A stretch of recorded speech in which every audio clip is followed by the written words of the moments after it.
In the bustling, chaotic streets of 1930s Bombay, a man named Maruti Kamble lived a life that seemed unremarkable to the casual observer.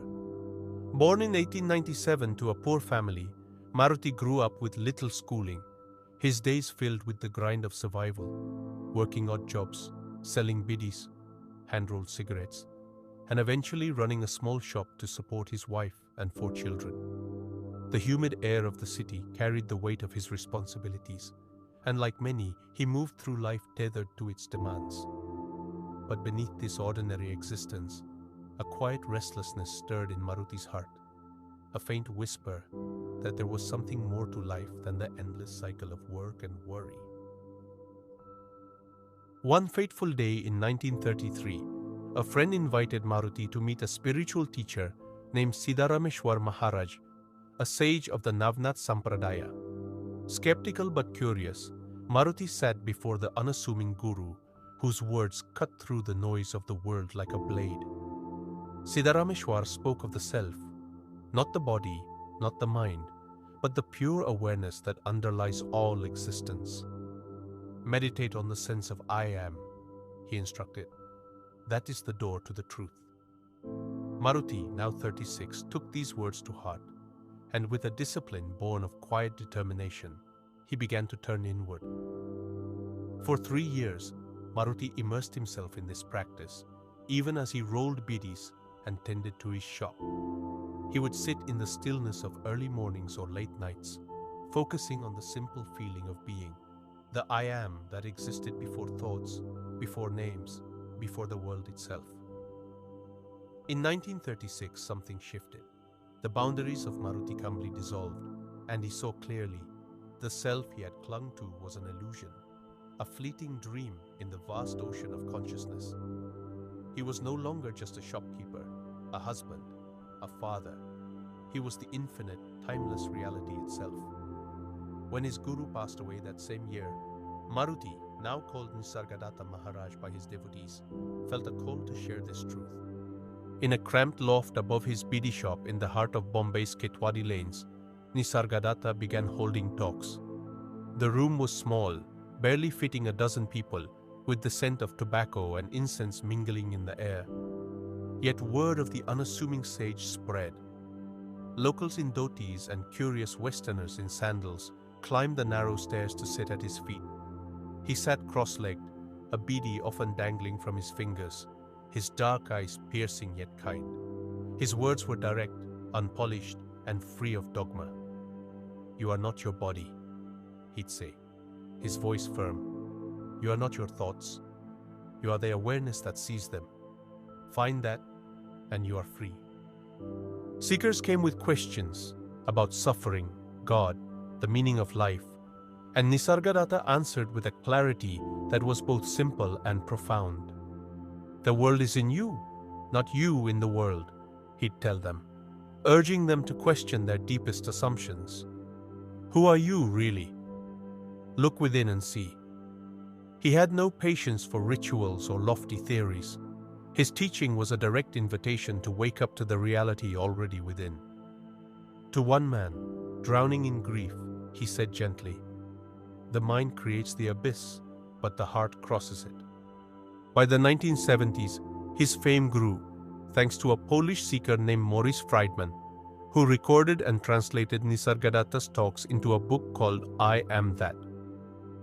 Published in 1973, it became a beacon for spiritual seekers worldwide, its pages filled with dialogues that cut through illusion like a diamond. People from across the globe, hippies, philosophers and wanderers, made pilgrimages to the tiny loft where Nisargadatta, now in his 70s, still spoke with the same fire. He remained a householder, never abandoning his shop or family, showing that liberation didn't mean fleeing the world, but seeing through it. Even as throat cancer weakened his body in 1981, Nisargadatta's spirit remained unshaken. He continued to teach, his voice hoarse but unwavering, until his final days. On September 8, 1981, at the age of 84, he left his body, but his words lingered like echoes of eternity. "All you need is already within you," he had said. approach yourself with reverence and love. In the decades since, Nisargadatta Maharaj's teachings have rippled outward, touching hearts through IAmThat, and inspiring teachers like Eckhart Tolle and Adyashanti.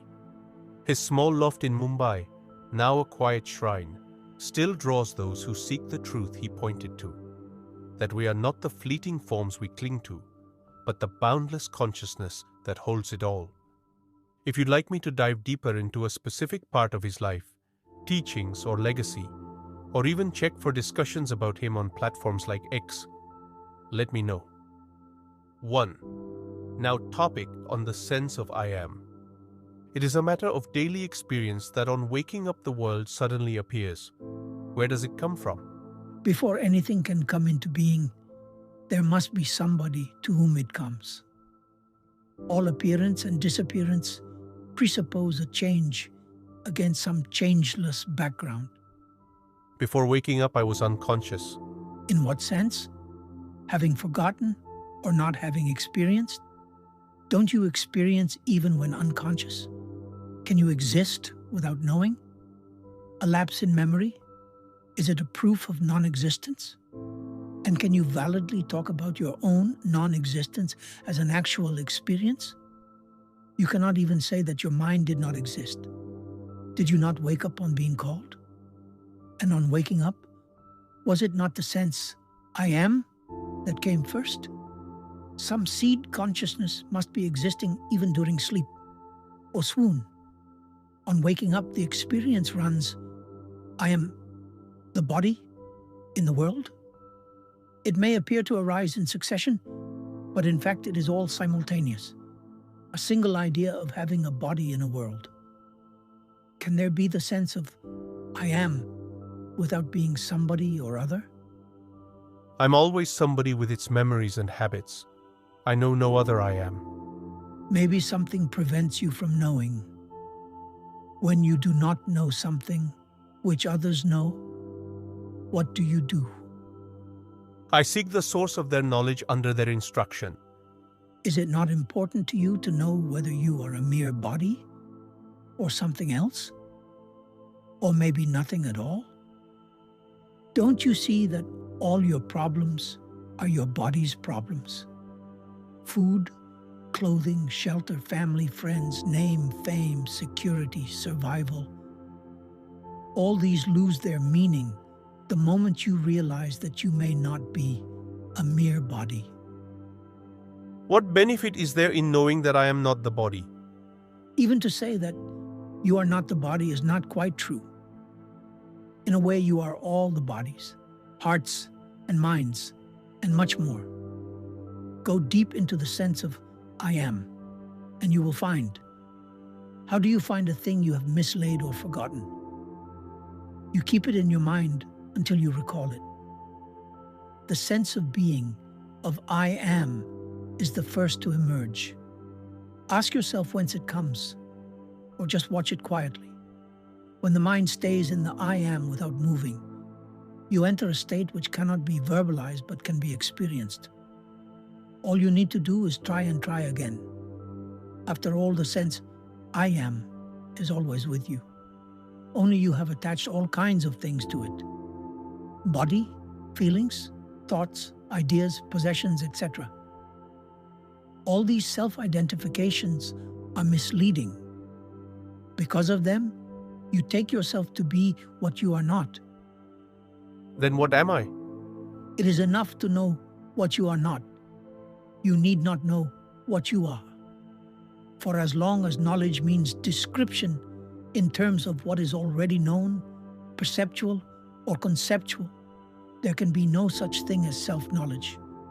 For what you are cannot be described except as total negation. All you can say is, I am not this, I am not that. You cannot meaningfully say, this is what I am. It just makes no sense. What you can point out as this or that cannot be yourself. Surely, you cannot be something else. You are nothing perceivable or imaginable. Yet without you, there can be neither perception nor imagination. You observe the heart feeling, the mind thinking, The body acting, the very act of perceiving, shows that you are not what you perceive. Can there be perception, experience without you? An experience must belong. Somebody must come and declare it as his own. Without an experienced, the experience is not real. It is the experiencer that imparts reality to experience. An experience which you cannot have. Of what value is it to you? The sense of being an experiencer? The sense of I am? Is it not also an experience? Obviously, everything experienced is an experience. And in every experience, there arises the experiencer of it. Memory creates the illusion of continuity. In reality, each experience has its own experiencer, and the sense of identity is due to the common factor at the root of all experiencer-experience relations. Identity and continuity are not the same. Just as each flower has its own color, but all colors are caused by the same light, so do many experiences appear in the undivided and indivisible awareness, each separate in memory, identical in essence. This essence is the root, the foundation, the timeless and spaceless possibility of all experience. How do I get at it? You need not get at it, for you are it. It will get at you if you give it a chance. Let go your attachment to the unreal, and the real will swiftly and smoothly step into its own. Stop imagining yourself being or doing this or that, and the realization that you are the source and heart of all will dawn upon you.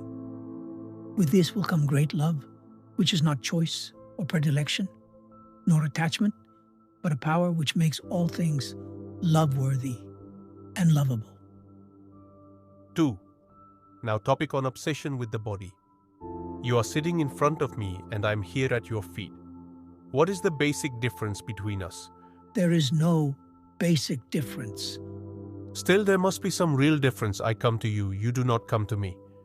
Because you imagine differences, you go here and there in search of superior people. You claim to know the real, while I do not. Did I ever tell you that you do not know, and therefore you are inferior? Let those who invented such distinctions prove them. I do not claim to know what you do not. In fact, I know much less than you do. Your words are wise, your behavior noble, your grace all-powerful. I know nothing about it all, and see no difference between you and me.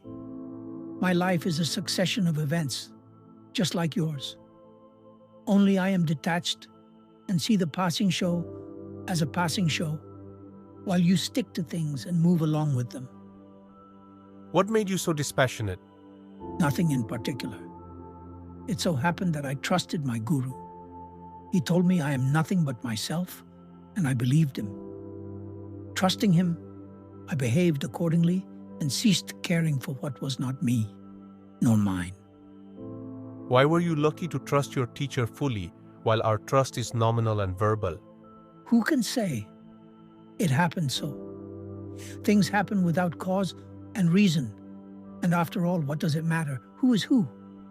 Your high opinion of me is your opinion only. Any moment you may change it. Why attach importance to opinions, even your own? Still, you are different.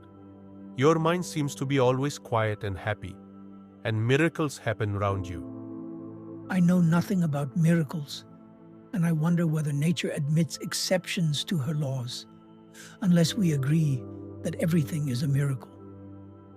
As to my mind, there is no such thing. There is consciousness in which everything happens. It is quite obvious and within the experience of everybody. You just do not look carefully enough. Look well and see what I see.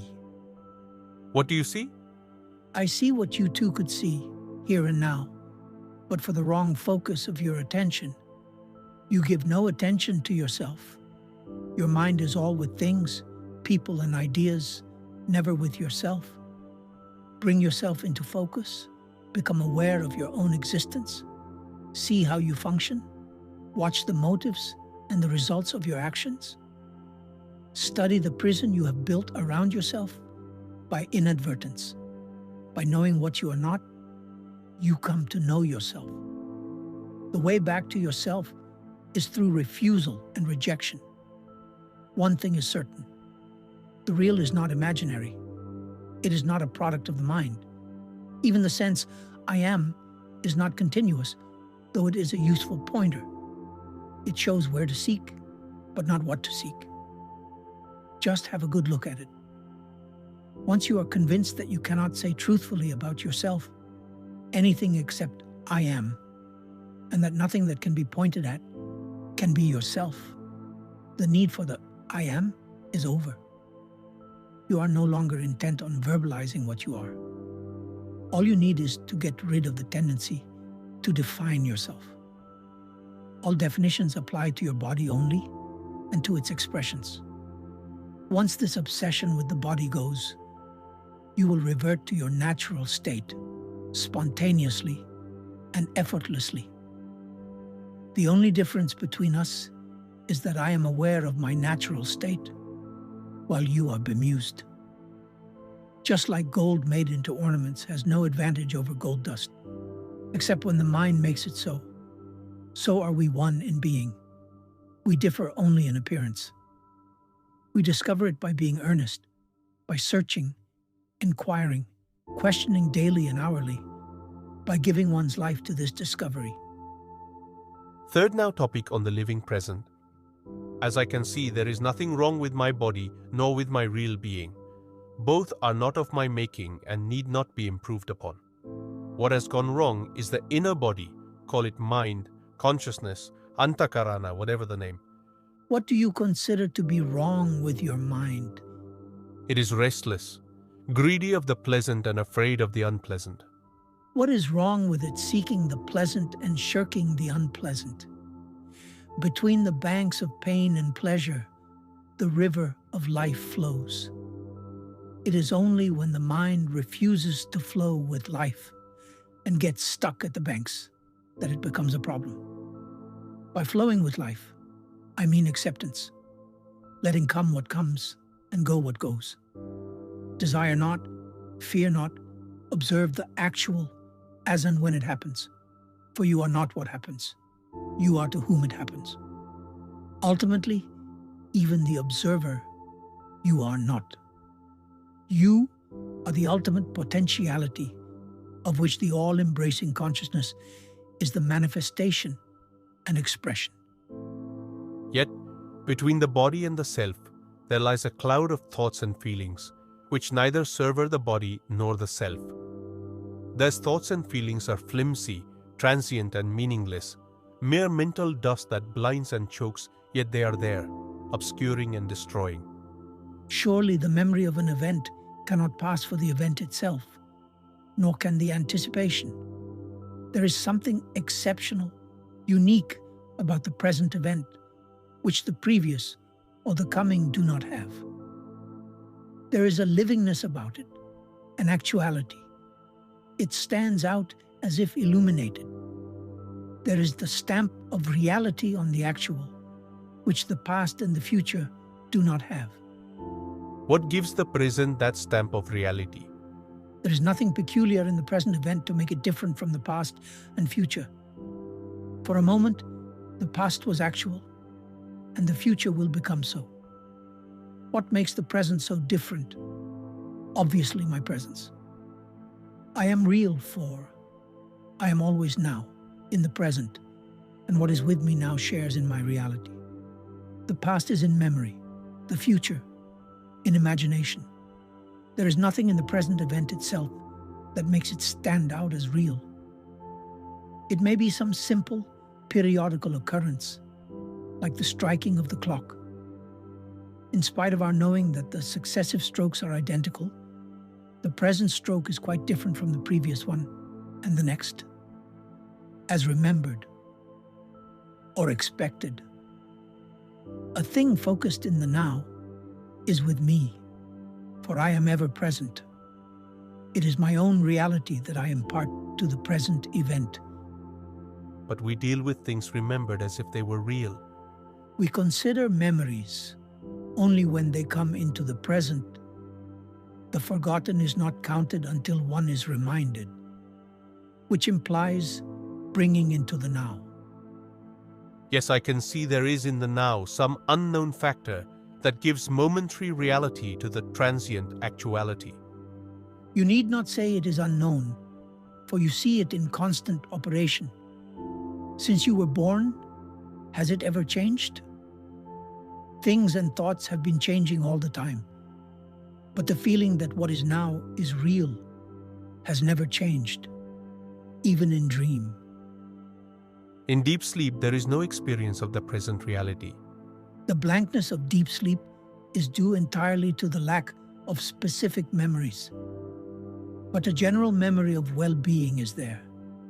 There is a difference in feeling when we say, "I was deeply asleep," from "I was absent." We shall repeat the question we began with. Between life's source and life's expression, which is the body, there is the mind and its ever-changeful states. The stream of mental states is endless, meaningless and painful. Pain is the constant factor. What we call pleasure is but a gap, an interval between two painful states. Desire and fear are the weft and warp of living, and both are made of pain. Our question is, can there be a happy mind? Desire is the memory of pleasure, and fear is the memory of pain. Both make the mind restless. Moments of pleasure are merely gaps in the stream of pain. How can the mind be happy? That is true when we desire pleasure or expect pain. But there are moments of unexpected, unanticipated joy, pure joy, uncontaminated by desire, unsought, undeserved, God-given. Still, joy is joy only against a background of pain. Is pain a cosmic fact or purely mental? The universe is complete, and where there is completeness, where nothing lacks, what can give pain? The universe may be complete as a whole, but incomplete in details. A part of the whole seen in relation to the whole is also complete. Only when seen in isolation, it becomes deficient and thus a seat of pain. What makes for isolation?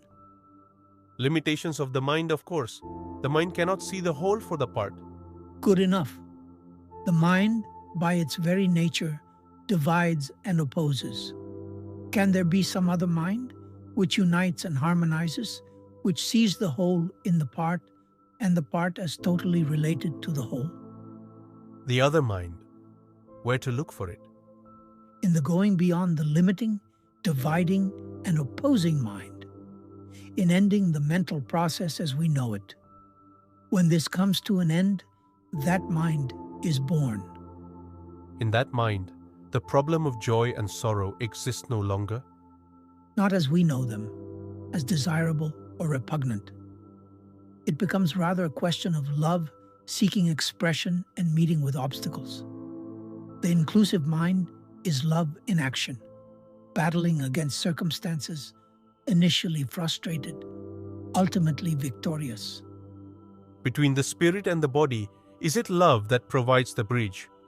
What else? Mind creates the abyss, the heart crosses it. 4.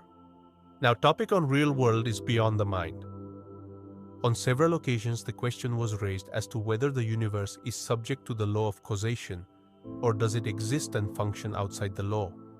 You seem to hold the view that it is uncaused, that everything, however small, is uncaused, arising and disappearing for no known reason whatsoever.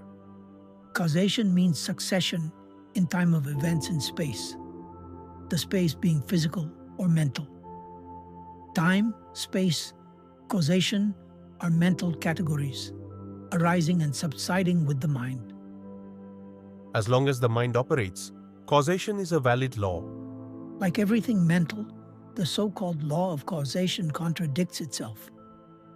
No thing in existence has a particular cause. The entire universe contributes to the existence of even the smallest thing. Nothing could be as it is without the universe being what it is. When the source and ground of everything is the only cause of everything, to speak of causality as a universal law is wrong. The universe is not bound by its content because its potentialities are infinite. Besides, it is a manifestation or expression of a principle fundamentally. One can see and that totally ultimately to free. speak of one thing being the only cause of another thing is altogether wrong. Yet, in actual life, we invariably initiate action with a view to a result. Yes, there is a lot of such activity going on because of ignorance. Would people know that nothing can happen unless the entire universe makes it happen? They would achieve much more with less expenditure of energy. If everything is an expression of the totality of causes, how can we talk of a purposeful action towards an achievement? The very urge to achieve is also an expression of the total universe. It merely shows that the energy potential has risen at a particular point. It is the illusion of time that makes you talk of causality. When the past and the future are seen in the timeless now as parts of a common pattern, the idea of cause-effect loses its validity and creative freedom takes its place. Yet I cannot see how can anything come to be without a cause. When I say a thing is without a cause, I mean it can be without a particular cause. Your own mother was needed to give you birth, but you could not have been born without the sun and the earth. Even these could not have caused your birth without your own desire to be born. It is desire that gives birth, that gives name and form. The desirable is imagined and wanted and manifests itself as something tangible or conceivable. Thus is created the world in which we live, our personal world. The real world is beyond the mind's ken. We see it through the net of our desires, divided into pleasure and pain, right and wrong, inner and outer. To see the universe as it is, you must step beyond the net. It is not hard to do so, for the net is full of holes. What do you mean by holes and how to find them? Look at the net and its many contradictions. You do and undo at every step. You want peace, love, happiness, and work hard to create pain, hatred, and war. You want longevity and overeat. You want friendship and exploit. See your net is made of such contradictions and remove them. Your very seeing them will make them go. Since my seeing the contradiction makes it go, is there no causal link between my seeing and its going? Causality, even as a concept, does not apply to chaos. To what extent is desire a causal factor? One of the many. For everything there are innumerable causal factors. But the source of all that is the infinite possibility, the supreme reality, which is in you and which throws its power and light and love on every experience. But this source is not a cause, and no cause is a source. Because of that, I say everything is uncaused. You may try to trace how a thing happens, but you cannot find out why a thing is as it is. A thing is as it is because the universe is as it is. 5 now topic on what is born must die. Is the witness consciousness permanent or not? It is not permanent. The knower rises and sets with the known. That in which both the knower and the known arise and set is beyond time. The words permanent or eternal do not apply. In sleep there is neither the known nor the knower. What keeps the body sensitive and receptive? Surely you cannot say the knower was absent. The experience of things and thoughts was not there, that is all. But the absence of experience too is experience. It is like entering a dark room and saying, I see nothing. A man blind from birth knows not what darkness means. Similarly, only the knower knows that he does not know. Sleep is merely a lapse in memory. Life goes on. And what is death? It is the change in the living process of a particular body. Integration ends and disintegration sets in. But what about the knower?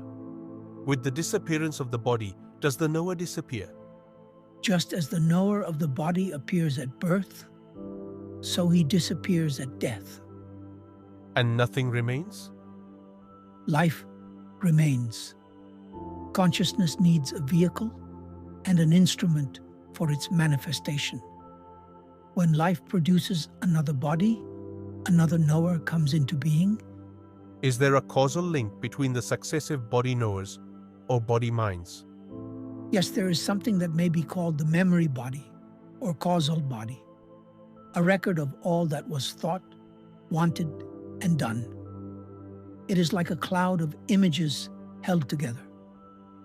What is this sense of a separate existence? It is a reflection in a separate body of the one reality. In this reflection, the unlimited and the limited are confused and taken to be the same. To undo this confusion is the purpose of yoga. Does not death undo this confusion? In death only, the body dies. Life does not, consciousness does not, reality does not. And the life is never so alive as after death. But does one get reborn? What was born must die. Only the unborn is deathless. Find what is it that never sleeps and never wakes, and whose pale reflection is our sense of I. How am I to go about this finding out? How do you go about finding anything? By keeping your mind and heart in it. Interest there must be, and steady remembrance. To remember what needs to be remembered is the secret of success. You come to it through earnestness. Do you mean to say that mere wanting to find out is enough? Surely both qualifications and opportunities are needed. These will come with earnestness. What is supremely important is to be free from contradictions. The goal and the way must not be on different levels. Life and light must not quarrel. Behavior must not betray belief. Call it honesty, integrity, wholeness. You must not go back, undo, uproot, abandon the conquered ground. Tenacity of purpose and honesty in pursuit will bring you to your goal. Tenacity and honesty are endowments surely. Not a trace of them I have. All will come as you go on. Take the first step first. All blessings come from within. Turn within. Alam you know. Be with it all the time you can spare until you revert to it spontaneously. There is no simpler and easier way. 6 now topic on meditation. All teachers advise to meditate. What is the purpose of meditation? We know the outer world of sensations and actions, but of our inner world of thoughts and feelings, we know very little. The primary purpose of meditation is to become conscious of and familiar with our inner life. The ultimate purpose is to reach the source of life and consciousness. Incidentally, practice of meditation affects deeply our character. We are slaves to what we do not know. Of what we know, we are masters. Whatever vice or weakness in ourselves, we discover and understand its causes and its workings. We overcome it by the very knowing. The unconscious dissolves when brought into the conscious. The dissolution of the unconscious releases energy. The mind feels adequate and becomes quiet. What is the use of a quiet mind? When the mind is quiet, we come to know ourselves as the pure witness. We withdraw from the experience and its experiencer and stand apart in pure awareness, which is between and beyond the two. The personality based on self-identification, on imagining oneself to be something. I am this, I am that, continues, but only as a part of the objective world. Its identification with the witness snaps. As I can make out, I live on many levels and life on each level requires energy. The self by its very nature delights in everything and its energies flow outwards. Is it not the purpose of meditation to dam up the energies on the higher levels, or to push them back and up so as to enable the higher levels to prosper also? It is not so much the matter of levels as of gunas qualities. Meditation is a sattvic activity and aims at complete elimination of tamas, inertia, and rajas, motivity. Pure sattva, harmony, is perfect freedom from sloth and restlessness. How to strengthen and purify the sattva? The sattva is pure and strong always. It is like the sun. It may seem obscured by clouds and dust, but only from the point of view of the perceiver. Deal with the causes of obscuration, not with the sun. What is the use of sattva? What is the use of truth, goodness, harmony, beauty? They are their own goal.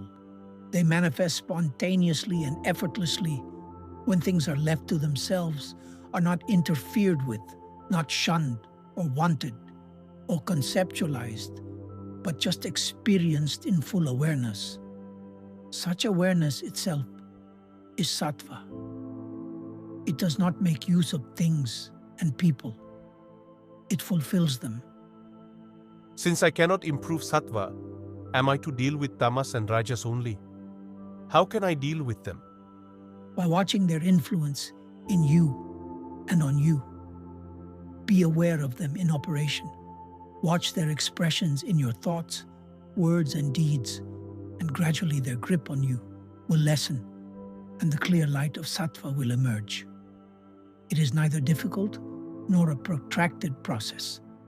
Earnestness is the only condition of success. 7. Now topic on the mind. There are very interesting books written by apparently very competent people in which the illusoriness of the world is denied, though not its transitoriness. According to them, there exists a hierarchy of beings from the lowest to the highest. On each level, the complexity of the organism enables and reflects the depth, breadth, and intensity of consciousness without any visible or knowable culmination. One law supreme rule throughout: evolution of forms for the growth and enrichment of consciousness and manifestation of its infinite potentialities. This may or may not be so. Even if it is only so from the mind's point of view. But in fact, the entire universe, Mahadakash, exists only in consciousness, Chedakash, while I have my stand in the absolute, Paramakash. In pure being, consciousness arises. In consciousness, the world appears and disappears. All there is me. All there is mine. Before all beginnings, after all endings, I am. All has its being in me, in the I am that shines in every living being. Even not being is unthinkable without me. Whatever happens, Why do you deny I must being be to the there world? to witness. I do not negate the world. I see it as appearing in consciousness, which is the totality of the known, in the immensity of the unknown. What begins and ends is mere appearance. The world can be said to appear, but not to be. The appearance may last very long on some scale of time, and be very short on another, but ultimately it comes to the same. Whatever is time-bound is momentary and has no reality. Surely you see the actual world as it surrounds you. You seem to behave quite normally. That is how it appears to you. What in your case occupies the entire field of consciousness is a mere speck in mine. The world lasts, but for a moment. It is your memory that makes you think that the world continues. Myself, I don't live by memory. I see the world as it is, a momentary appearance in consciousness. In your consciousness? All idea of me and mine, even of I am, is in consciousness. Is then your absolute being, Paramakash, unconsciousness? The idea of unconsciousness exists in consciousness only. Then how do you know you are in the supreme state? Because I am in it. It is the only natural state. Can you describe it? Only by negation, as uncaused, independent, unrelated, undivided, uncomposed, unshakable, unquestionable, unreachable by effort. Every positive definition is from memory and therefore inapplicable. And yet my state is supremely actual and therefore possible, realizable, attainable. Are you not immersed timelessly in an abstraction? Abstraction is mental and verbal and disappears in sleep or swoon. It reappears in time. I am in my own state, Swarupa, timelessly in the now. Past and future are in mind only. I am now. The world too is now. Which world? The world around us. Maharaj said, "It is your world you have in mind, not mine." What do you know of me when even my talk with you is in your world only? You have no reason to believe that my world is identical with yours. My world is real, true, as it is perceived, while yours appears and disappears according to the state of your mind. Your world is something alien, and you are afraid of it. My world is myself. I am at home. If you are the world, how can you be conscious of it? Is not the subject of consciousness different from its object? Consciousness and the world appear and disappear together. Hence, they are two aspects of the same state. In sleep I am not, and the world continues. How do you know? On waking up I come to know. My memory tells me. Memory is in the mind. The mind continues in sleep. It is partly in abeyance. But its world picture is not affected. As long as the mind is there, your body and your world are there. Your world is mind-made, subjective, enclosed within the mind, fragmentary, temporary, personal, hanging on the thread of memory. So is yours? Oh no. I live in a world of realities, while yours is of imagination. Your world is personal, private, unshakable, intimately your own. Nobody can enter it. See as you see, hear as you hear, feel your emotions and think your thoughts. In your world you are truly alone, enclosed in your ever-changing dream, which you take for life.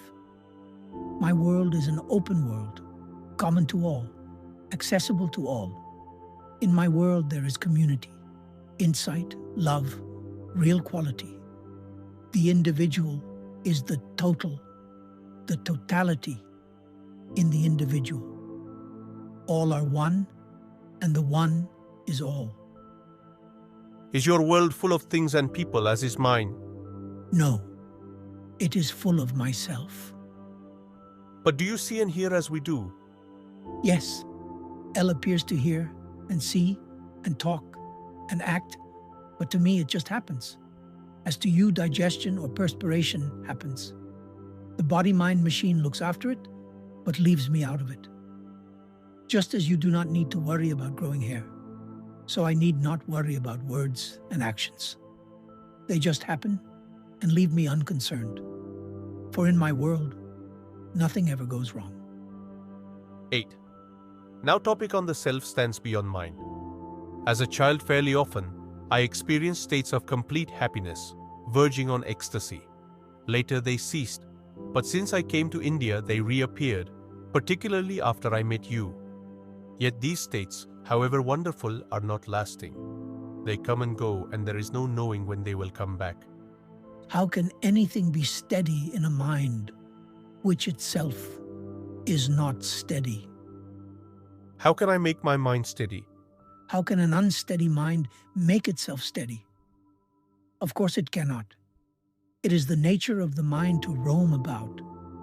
All you can do is to shift the focus of consciousness beyond the mind. How is it done? Refuse all thoughts except one, the thought, I am.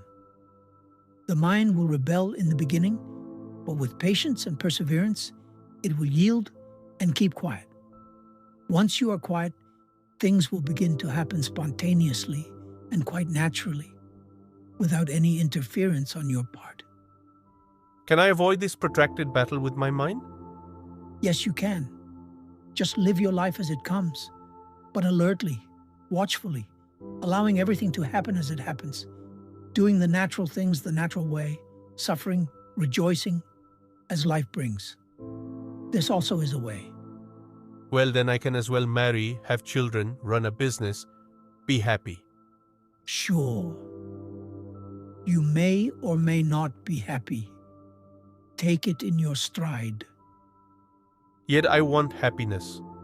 True happiness cannot be found in things that change and pass away. Pleasure and pain alternate inexorably. Happiness comes from the self and can be found in the self only. Find your real self, Swarupa, and all else will come with it. If my real self is peace and love, why is it so restless? It is not your real being that is restless, but its reflection in the mind appears restless because the mind is restless. It is just like the reflection of the moon in the water stirred by the wind. The wind of desire stirs the mind, and the may, which is but a reflection of the self in the mind, appears changeful. But these ideas of movement, of restlessness, of pleasure and pain, are all in the mind. The self stands beyond the mind, aware but unconcerned. How to reach it?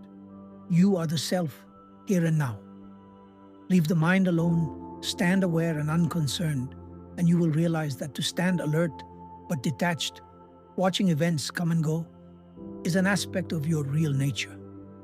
What are the other aspects? The aspects are infinite in number. Realize one, and you will realize all. Tell me something that would help me.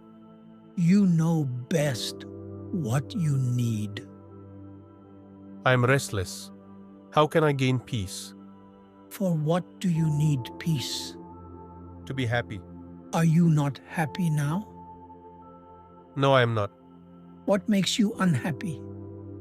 I have what I don't want, and want what I don't have. Why don't you invert it? Want what you have and care not for what you don't have. I want what is pleasant and don't want what is painful. How do you know what is pleasant and what is not? From past experience, of course. Guided by memory, you have been pursuing the pleasant and shunning the unpleasant. Have you succeeded? No, I have not. The pleasant does not last. Pain sets in again. Which pain? The desire for pleasure, the fear of pain, both are states of distress. Is there a state of unalloyed pleasure? Every pleasure, physical or mental, needs an instrument. Both the physical and mental instruments are material. They get tired and worn out. The pleasure they yield is necessarily limited in intensity and duration. Pain is the background of all your pleasures. You want them because you suffer. On the other hand, the very search for pleasure is the cause of pain. It is a vicious circle. I can see the mechanism of my confusion, but I do not see my way out of it. The very examination of the mechanism shows the way. After all, your confusion is only in your mind, which never rebelled so far against confusion and never got to grips with it. It rebelled only against pain. So all I can do is to stay confused? Be alert, question, observe, investigate, learn all you can about confusion, how it operates, what it does to you and others. By being clear about confusion, you become clear of confusion. When I look into myself, I find my strongest desire is to create a monument, to build something which will outlast me. Even when I think of a home, wife, and child, it is because it is a lasting, solid testimony to myself. Right? Build yourself a monument. How do you propose to do it? It matters little what I build as long as it is permanent. Surely you can see for yourself that nothing is permanent. All wears out, breaks down, dissolves. The very ground on which you build gives way. What can you build that will outlast all? Intellectually, verbally, I am aware that all is transient. Yet somehow my heart wants permanency. I want to create something that lasts. Then you must build it of something lasting. What have you that is lasting? Neither your body nor mind will last. You must look elsewhere. I long for permanency, but I find it nowhere. Are you, yourself, not permanent? I was born. I shall die. Can you truly say you were not before you were born, and can you possibly say when dead, now I am no more? You cannot say from your own experience that you are not. You can only say, I am. Others too cannot tell you you are not. There is no I am in sleep. Before you make such sweeping statements, examine carefully your waking state. You will soon discover that it is full of gaps when the mind blanks out. Notice how little you remember, even when fully awake.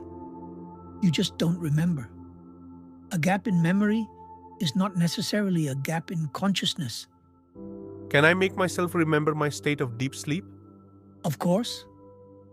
By eliminating the intervals of inadvertence during your waking hours, you will gradually eliminate the long interval of absent-mindedness, which you call sleep. You will be aware that you are asleep. Yet the problem of permanency, of continuity of being, is not solved. Permanency is a mere idea, born of the action of time. Time again depends of memory. By permanency, you mean unfailing memory through endless time. You want to eternalize the mind. The problem of permanency, of continuity of being, is not solved. Permanency is a mere idea, born of the action of time. Time again depends of memory. By permanency, you mean unfailing memory through endless time. You want to eternalize the mind, which is not possible. Then what is eternal? That which does not change with time. You cannot eternalize a transient thing. Only the changeless is eternal. I'm familiar with the general sense of what you say. I do not crave for more knowledge. All I want is peace. You can have for the asking all the peace you want. I'm asking. You must ask with an undivided heart and live an integrated life. How? Detach yourself from all that makes your mind restless. Renounce all that disturbs its peace. If you want peace, deserve it. Surely everybody deserves peace. Those only deserve it who don't disturb it. In what way do I disturb peace? By being a slave to your desires and fears. Even when they are justified? Emotional reactions, born of ignorance or inadvertence, are never justified. Seek a clear mind and a clean heart. All you need is to keep quietly alert, inquiring into the real nature of yourself. This is the only way to peace. 9. Now topic on responses of memory. Some say the universe was created. Others say that it always existed and is forever undergoing transformation. Some say it is subject to eternal laws. Others deny even causality. Some say the world is real. Others that it has no being whatsoever. Which world are you inquiring about? The world of my perceptions, of course. The world you can perceive is a very small world, indeed. And it is entirely private. Take it to be a dream and be done with it. How can I take it to be a dream? A dream does not last. How long will your own world last? After all, my little world is but a part of the total. Is not the idea of a total world a part of your personal world? The universe does not come to tell you that you are a part of it. It is you who have invented a totality to contain you as a part. In fact, all you know is your own private world, however well you have furnished it with your imaginations and expectations. Surely perception is not imagination. What else? Perception is recognition, is it not? Something entirely unfamiliar can be sensed, but cannot be perceived. Perception involves memory. Granted, but memory does not make it illusion. Perception, imagination, expectation, anticipation, illusion, all are based on memory. There are hardly any borderlines between them. They just merge into each other. All are responses of memory. Still, memory is there to prove the reality of my world. How much do you remember? Try to write down from memory what you were thinking, saying, and doing on the 30th of the last month. Yes, there is a blank. It is not so bad. You do remember a lot. Unconscious memory makes the world in which you live so familiar. Admitted that the world in which I live is subjective and partial. What about you? In what kind of world do you live? My world is just like yours. I see, I hear, I feel, I think, I speak and act in a world I perceive, just like you. But with you it is all. With me it is nothing. Knowing the world to be a part of myself, I pay it no more attention than you pay to the food you have eaten. While being prepared and eaten, the food is separate from you, and your mind is on it.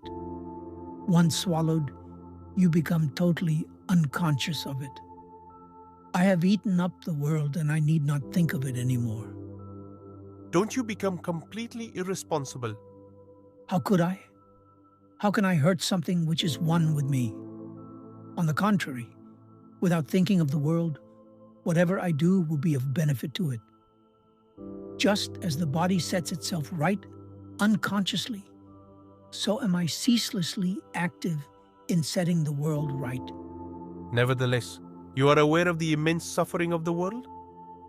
Of course I am. Much more than you are. Then what do you do? I look at it through the eyes of God and find that all is well. How can you say that all is well? Look at the wars, the exploitation, the cruel strife between the citizen and the state. All these sufferings are man-made, and it is within man's power to put an end to them. God helps by facing man with the results of his actions and demanding that the balance should be restored. Karma is the law that works for righteousness. It is the healing hand of God. 10. Now, topic on witnessing. I am full of desires and want them fulfilled. How am I to get what I want? Do you deserve what you desire? In some way or other, you have to work for the fulfillment of your desires. Put in energy and wait for the results. Where am I to get the energy? Desire itself is energy. Then why does not every desire get fulfilled? Maybe it was not strong enough and lasting. Yes, that is my problem. I want things, but I'm lazy when it comes to action. When your desire is not clear nor strong, it cannot take shape. Besides, if your desires are personal, for your own enjoyment, the energy you give them is necessarily limited. It cannot be more than what you have. Yet often ordinary persons do attain what they desire. After desiring it very much and for a long time, even then, their achievements are limited. And what about unselfish desires? When you desire the common good, the whole world desires with you. Make humanity's desire your own and work for it. There you cannot fail. Humanity is God's work, not mine. I'm concerned with myself. Have I not the right to see my legitimate desires fulfilled? They will hurt no one. My desires are legitimate. They are right desires. Why don't they come true? Desires are right or wrong according to circumstances. It depends on how you look at them. It is only for the individual that a distinction between right and wrong is valid. What are the guidelines for such distinction? How am I to know which of my desires are right and which are wrong? In your case, Desires that lead to sorrow are wrong, and those which lead to happiness are right. But you must not forget others. Their sorrow and happiness also count. Results are in the future. How can I know what they will be? Use your mind, remember, observe. You are not different from others. Most of their experiences are valid for you too. Think clearly and deeply. Go into the entire structure of your desires and their ramifications. They are a most important part of your mental and emotional makeup and powerfully affect your actions.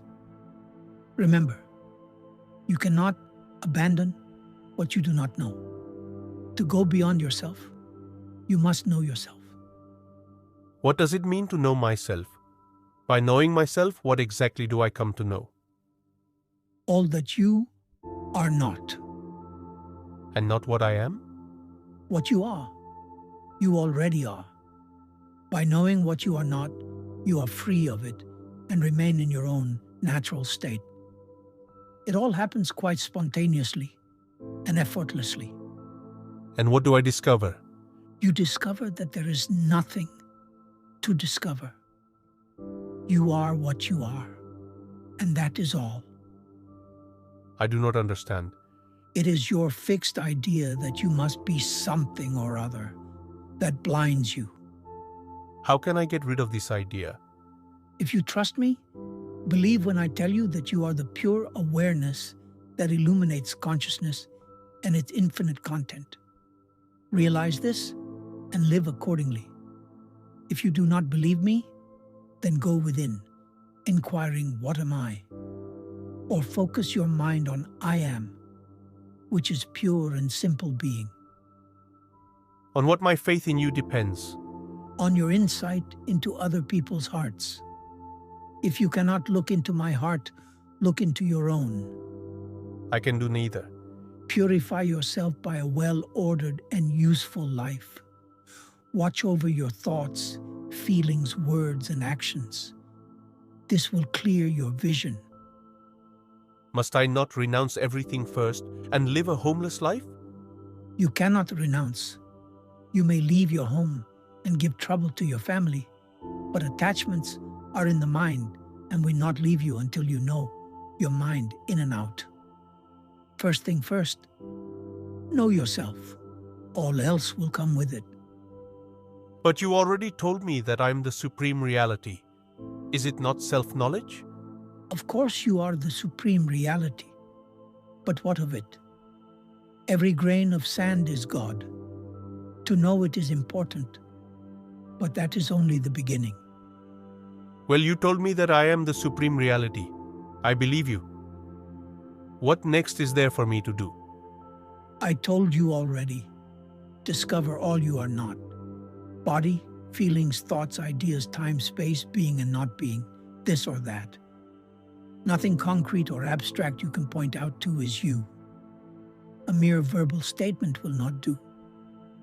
You may repeat a formula endlessly without any result whatsoever. You must watch yourself continuously, particularly your mind, moment by moment, missing nothing. This witnessing is essential for the separation of the self from the not-self. The witnessing, is it not my real nature? For witnessing, there must be something else to witness. We are still in duality. What about witnessing the witness? Awareness of awareness. Putting words together will not take you far. Go within and discover what you are not. Nothing else matters.